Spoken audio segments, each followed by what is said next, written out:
Is your debt causing you sleepless nights? Knock your debt out with Debt KO. And your debt won't be the only thing keeping you up at night. Debt KO. Free, impartial advice on all your debt.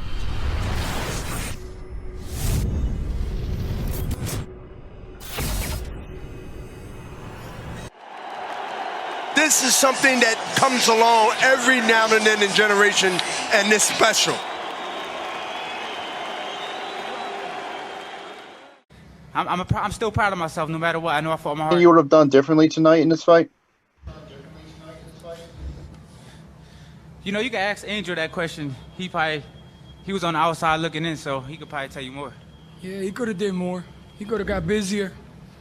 He could have did what he did at the end of the round right there on 12. He would have did that. He was just giving him too much respect. He heard him at one time. He didn't hurt him like buckled him, but I could see he shook him a little bit. And he let him come back into the fight. So the only thing Danny did wrong today, he didn't get busy enough. As a reminder, if you have any questions for Danny via Zoom, please raise your hand. Our next question will come from Roberto Vinces. Roberto, you can unmute yourself and ask your question. Yes, this question's for Angel. Ángel, en español, nomás tu reacción nomás a la pelea. Acabas de decir que Danny no hizo el plan como se había hablado. Nomás tu reacción y describe esta pelea de esta noche, por favor. Sí, no hizo el plan. El plan era estar más busy, because en el pasado, that's what we went wrong at from the past. So we learned from the two losses Danny had. Aprendimos de eso, era para estar más ocupado. Y no lo hizo, pues entonces, tú sabes, that's why he didn't get the decision. Porque un juez le dio 4 rounds nada más. So that was kind of bad. Okay, we'll take our next question via Zoom from Keenan Atchison. Keenan, you can unmute yourself and ask your question. Yeah, Danny, did Spence surprise you that he was able to block away that right hook and you weren't able to catch him as flush as you normally are able to catch most of your opponents? No, I knew what he was bringing to the table. You know, I think most of it was just me. I had to believe in it more. I had to throw it more. I felt like I threw it a lot. It just wasn't connecting. Maybe he was ready for it. But, yeah, I can't make no excuses, man. It is what it is. He got the decision, and what can we do? We can only get better from now. All right, we'll take another question from David Melandra. David, if you have another question, please ask your question. Hey, Danny, what do you say? What was it tonight that it seemed like you were not using your jab enough? What was it, the way he was defending you most of the night? No, I just think he had a pretty good jab. It was rangy.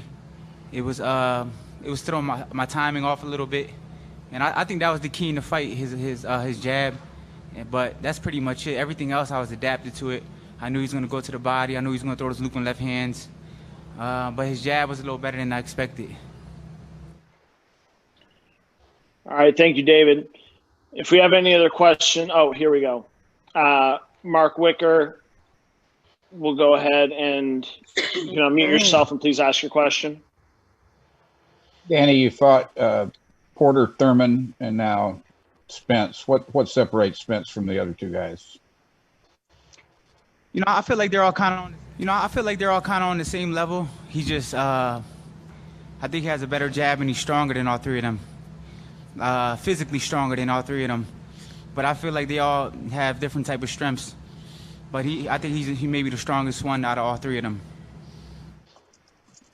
All right, thank you, Mark. We'll take our next question from Ben Baby. Ben, you can unmute yourself and ask your question.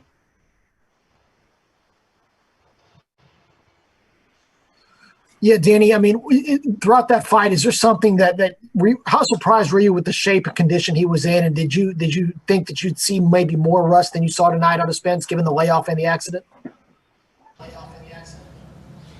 You know, he was in shape.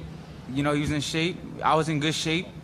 But like I said before, I think we were both in great shape. I just feel like the key to the fight was his jab. You know, you take his jab away, If I would have took his jab a little bit more, I felt like I would have been more successful. And that was pretty it. That's pretty much it. I think that was the key to the fight, his jab. Other than that, I feel like everything else, I knew what he was going to do. We had a great game plan. You know, I should have been busier, but it's easy to say.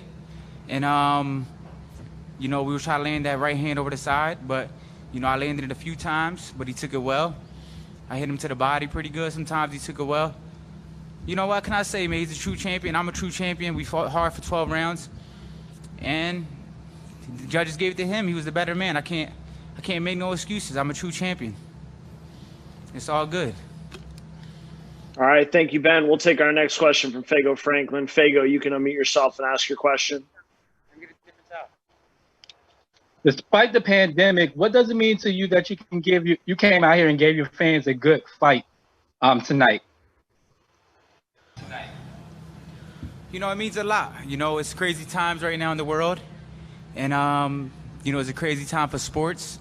And, you know, I'm blessed enough to, me and ERROL SPENCE are blessed enough to even fight a pay-per-view fight, a big fight, this fight, with these times going on in the world. So, you know, it's a blessing to the fighters and the fans. And it's a blessing for everyone to give someone to do it. There's a lot of people who flew out here from all around the country. You know, they're on lockdown, so they want to come out here and have a good time. And we gave them a good show. Fago, we'll kick it back to questions from inside AT&T Stadium.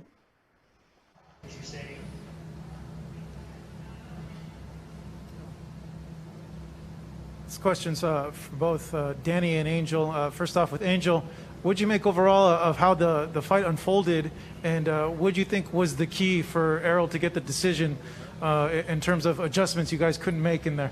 Well, it was up to Danny. He had to let his hands go. You know, you can't force it. You can tell them what to do. Doesn't mean they're going to do it. You can have a plan. It don't mean, Danny should have got busier. We learned, like I said before, that was the pass. He brought him back.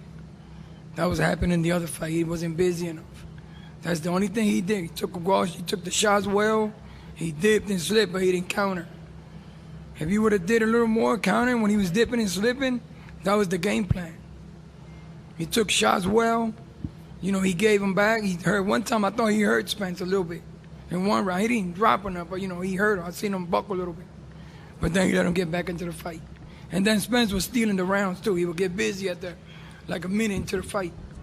And, you know, a minute left on the fight, on the rounds. What he could have did better was that, get busier. Because it's all about punching, man. It's about landing. It's not about looking pretty, slipping and dipping. You got to counter that. You can't slip and dip and don't counter. The judges don't give you points for that. You win round by landing. You have to land punches. And that's what Danny did tonight. He didn't land enough. If he would have did what he did in the 12, the last round, the last couple seconds of the last round, that was the fight he was supposed to give him. You see how he held, he was strong, but he just didn't let his hands go. Danny, what was so tricky about Errol's jab? It was, he has good reach. He has good reach. It's a strong jab, and it has good timing, and he knows when to throw it. He knows when to step to you. So I think that was the key to the fight, to be honest. He had a good jab. He used it well. I was trying to get around it to land some body shots, try to use my own jab. And he was getting around it. Yeah, he just had a counter. You did well. He didn't hit you with jabs like that. No, I'm just saying. You making it say he killed you with a jab? No, I'm just saying that was the key. He didn't kill you with that jab. You just didn't counter the jab. You seen everything. You seen everything, man. Stop saying it. Next question.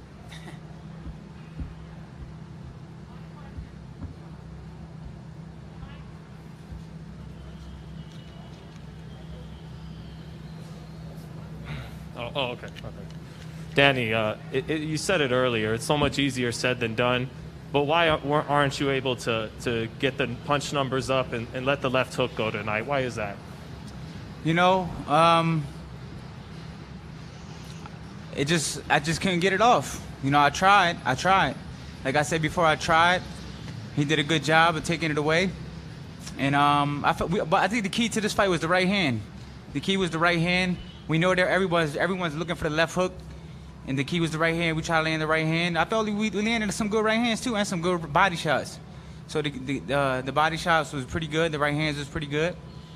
And like I said before, it was just, you know, that's when two champions fight. You know, one guy's going to be better that night. Tonight, he just outpointed me. Can't make no excuses. I hold my head high no matter what. I'm proud of myself. I came a long way. And I will be back, so it's nothing really to cry about. It's nothing to be sad about. You know, I fought a champion. I beat champions. Champions beat me, and that's the name of the sport. So I'm not going to cry about it, and I'll just be back stronger. That's it. What can I do? You know, I'm still proud. You know, I came a long way, so it is what it is. You guys should be proud. It was one of the best fights I've seen in years, Danny. You have a great chin, first of all, maybe the best in boxing. How close did you get to landing that hook? Because some of them were like half an inch away. Yeah, I mean, I felt like if I would have set it up better, like with a right hand to the body, or even a straight right hand left hook, I felt like the hook would have landed, or maybe a body shot left hook. But like I said before, we didn't really focus on, we knew the hook was going to be there. We were more focused on that right hand because we know everyone's so used to it. And I landed it a few times, but he took it well. And I landed to the body a few times. He took it well. So, you know, it is what it is. This question's for both Angel and Danny. Angel first. Do you think maybe right now is the right time for Danny to maybe dip his toes at 154? I know you guys have talked about that in the past. That's something that you guys maybe like to try out. Do you think this is the time now, or do you want to stay at 47 still? I mean, we go to 54, but the weight's not the problem. You still got to sacrifice, because if you go to 54, you're walking around 190 pounds. So it's just, then they're going to have to sacrifice fit. You're always going to have to sacrifice weight. The business, it comes with the business. It's part of their job to sacrifice. 54 would have made it. He didn't do nothing wrong today. He just wasn't busy enough. You know, like, he lost, yes, but it was because he chose to do that. It's not because Spence really whooped his ass and all. Like, I ain't seen no whooping there. I mean, a little bump in there, that comes with the package. You're always going to get bruised. He light skinned. You're going to see it more than anybody else. But he's not like Spence whooped his ass. And I mean, he never hit the camper. He took the shots well, like I said. I mean, he just got to get busier. You only win fights by landing. You don't win fights by nothing else. And that was the only problem he had tonight. He just didn't let his hands go, but not like he was supposed to. Because a lot of times when you're in the pocket, you dipping and slipping. I mean, you seeing everything. So you make him pay. He would slip under like that right there to the liver. When you dip back to the right hand on this side. You know, that's what counts. That's what he did wrong. That's the only thing. It wasn't the way. He didn't look weak in there. And if he would have threw it, like I said, the last 30 seconds of the 12th round, that's Danny Garcia right there. But that was a little too late to try afterwards.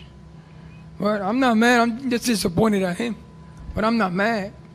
Now, I was pissed when we lost to fucking Keith Thurman. I was ramming.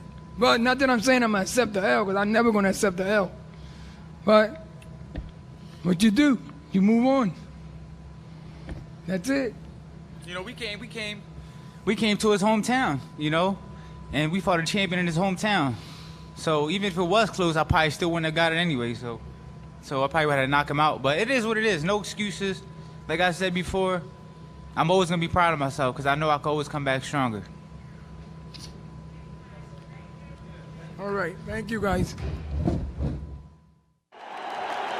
This is something that comes along every now and then in generation, and it's special.